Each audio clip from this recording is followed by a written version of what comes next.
بہت عرصہ پہلے کی بات ہے کہ آبادی سے دور ایک پرانا اور ویران گاؤں تھا۔ اس میں گھر، گلیاں اور دکانیں سب خالی اور ویران تھیں۔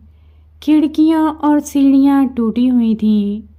یہ جگہ چوہوں کے بھاگنے کودنے اور شور مچانے کے لیے بڑی عمدہ تھی۔ اس گاؤں میں چوہے صدیوں سے رہتے تھے۔ انہیں اس گاؤں میں کسی کے آنے جانے سے کوئی فرق نہیں پڑتا تھا۔ چوہوں کے لیے یہ ایک بہترین دور تھا۔ انہوں نے ان پرانے گھروں اور عمارتوں میں سرنگیں بنائیں۔ ان کے تو یہاں مزے تھے۔ وہ یہاں کھل کر موج مستی، دعوتیں اور پارٹیاں کرتے تھے۔ اور یوں وقت گزرتا گیا۔ ایک دن ہاتھیوں کا ایک بڑا غول، جن کی تعداد درجنوں میں تھی، گاؤں سے گزرتے ہوئے مغرب کی جانب ایک بڑی جھیل کی طرف بڑھ رہے تھے۔ تمام ہاتھی چلتے چلتے سوچ رہے تھے کہ اس جھیل کے ٹھنڈے پانی میں تیرنے میں کتنا مزہ آئے گا۔ وہ نہیں جانتے تھے کہ جب وہ گاؤں سے گزر رہے تھے تو ان کے قدم چوہوں کی بنائی ہوئی سرنگوں کو روند گئے۔ ہاتھی بڑی گڑبڑ کر گئے۔ چوہوں نے فوراً میٹنگ بلائی۔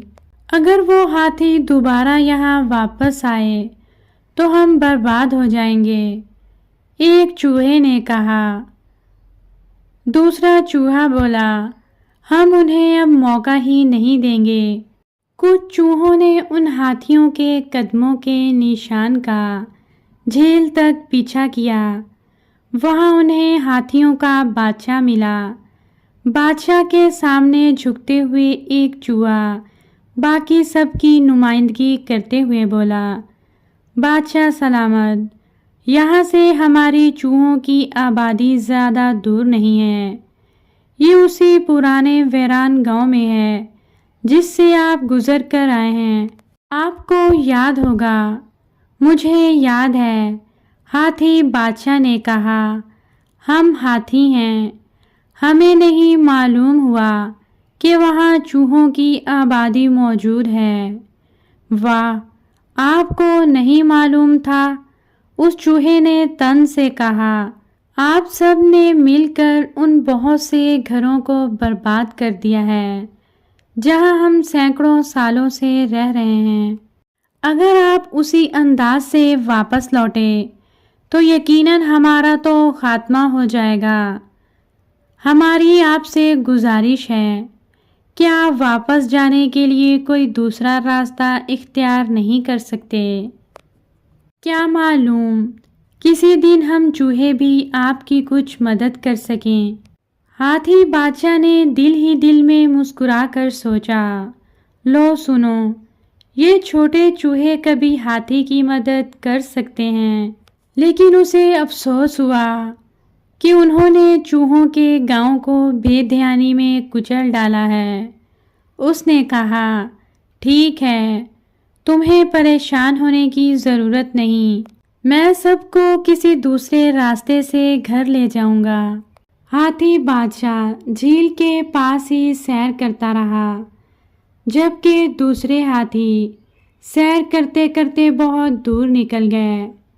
وہ ایک خطرناک علاقہ تھا، کیونکہ اس علاقے میں اکثر شکاری جال بچھاتے تھے۔ بدقسمتی سے سارے ہاتھی اس جال میں پھنس گئے۔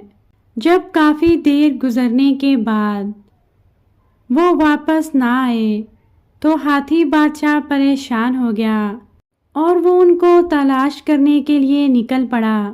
آخر کار وہ وہاں پہنچ گیا جہاں ہاتھی جال میں پھنسے ہوئے تھے۔ ہاتھی بادشاہ دیکھ کر بہت پریشان ہوا اور وہ کوئی ترکیب سوچنے لگا۔ آخر کار اس کے ذہن میں ایک ترکیب آئی اور وہ چوہوں کی بستی کی طرف چل پڑا۔ ہاتھی نے جا کر چوہوں کو ساری بات بتائی اور ان سے کہا، میری مدد کرو۔ چوہے مان گئے اور ہاتھیوں کی مدد کرنے کے لیے ہاتھی بادشاہ کے ساتھ چل پڑے۔ وہاں پہنچ کر چوہے اپنے تیز دانتوں کی مدد سے جال کی رسیاں کترنے لگے۔ وہ جیسے جیسے رسیاں کترتے جا رہے تھے، ہاتھی آزاد ہوتے جا رہے تھے۔ انہوں نے جلد ہی موٹی رسیاں کتر دیں اور تمام ہاتھی رسیوں سے آزاد ہو گئے۔ بادشاہ ہاتھی نے چوہوں کا شکریہ ادا کیا۔ ہاتھیوں نے گھر واپسی کا نیا راستہ اختیار کیا اور چوہوں کی برادری آنے والے کئی سالوں تک زندہ رہی۔